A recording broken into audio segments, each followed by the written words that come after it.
अस्सलाम वालेकुम। सियाणे कहंदे भी 4 दिनां दी कोतवाली मुड़ के ओही रंबा पंजाली। भी किसान दा 1 साल चंगा लगदा, फिर 4 साल रगड़ींदा, गल उत्थे दी उत्थे, हत्थी पल्ली कुछ नहीं आंदा। ऐतकी तां इंज मालूम हुंदा भी असमानां तो कोई ऐसी बला ही नहीं उतरी जिन्हें किसान दा बूआ ना देखिया हो, भी कोई खुदाई आफत आ जिन्हें पिंडां दा रुख कर लिया।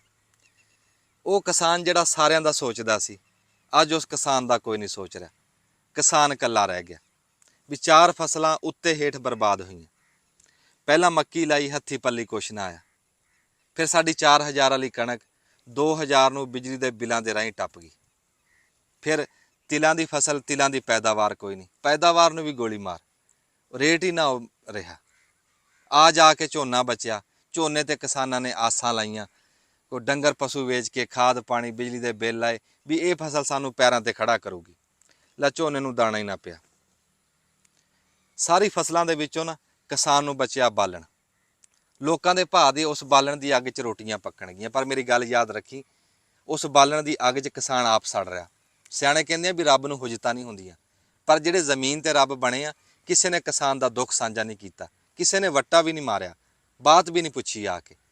3 ਸਾਲ ਪਹਿਲਾਂ ਸਲਾਬ ਆਇਆ ਸੀ, ਉਦੋਂ ਜ਼ਿਮੀਂਦਾਰ ਦੀ ਫਸਲਾਂ ਰੁੜੀਆਂ, ਮੀਡੀਆ ਦੇ ਉੱਤੇ ਹਰ ਥਾਂ ਤੇ ਡੰਡ ਪਈ ਸੀ। ਐਤਕੀ ਸਲਾਬ ਨਹੀਂ ਆਇਆ, ਪਰ ਜ਼ਿਮੀਂਦਾਰ ਰੁੜ ਗਿਆ। ਪਰ ਐਤਕੀ ਪੁੱਛਿਆ ਕਿਸੇ ਨੇ ਨਹੀਂ, ਪੁੱਛ ਹੀ ਲੈਂਦੇ, ਲਾਵਾਰਸ ਕਰਤਾ ਜ਼ਿਮੀਂਦਾਰ ਨੂੰ। ਇੱਕ ਗੱਲ ਮੈਂ ਜ਼ਿਮੀਂਦਾਰਾਂ ਨੂੰ ਵੀ ਕਹੂੰਗਾ ਕਿ ਕਿਸੇ ਥਾਂ ਤੇ ਅਸੀਂ ਵੀ ਗਲਤ ਹੈ ਵੀ ਫਸਲ ਲਾਉਣ ਲੱਗੇ ਅਸੀਂ ਟਾਈਮ ਨਹੀਂ ਦੇਖਦੇ, ਤੇ ਪਲਾਟ ਸਿੱਧੇ ਕਰਨ ਲੱਗੇ ਅਸੀਂ ਰੁੱਖ ਨਹੀਂ ਦੇਖਦੇ। ਫਿਰ ਉਹ ਗਰਮੀ ਦਾ ਤਾ ਲੱਗਾ ਤੇ ਉਹ ਫਸਲਾਂ ਨੇ ਦਾਣਾ ਨਹੀਂ ਪਿਆ ਉਹਦੇ ਵਿੱਚ। ਹੁਣ ਸਰਕਾਰ ਨਾਲ ਰੇਟ ਦਾ ਤਾਂ ਅਸੀਂ ਝੇੜਾ ਝੇੜ ਲਾਂਗੇ, ਪਰ ਉਹ ਦਾਣਾ ਤਾਂ ਨਹੀਂ ਸਰਕਾਰ ਨੇ ਪਾਣਾ ਸੀ। ਉਹ ਜਿੱਦਾਂ ਕੋਈ ਪੜ੍ਹਿਆ ਲਿਖਿਆ ਡੀਸੀ ਸੀ ਤੇ ਉਹਦੇ ਕੋਲ ਕੋਈ ਪਿੰਡ ਦੇ 4 ਜੀ ਇਕੱਠੇ ਹੋ ਕੇ ਗਏ ਵੀ ਸਾਡਾ ਟੇਲਾਂ ਤੇ ਪਿੰਡ ਆ, ਵੀ ਸਾਨੂੰ ਨਹਿਰ ਦਾ ਪਾਣੀ ਨਹੀਂ ਪਹੁੰਚਦਾ।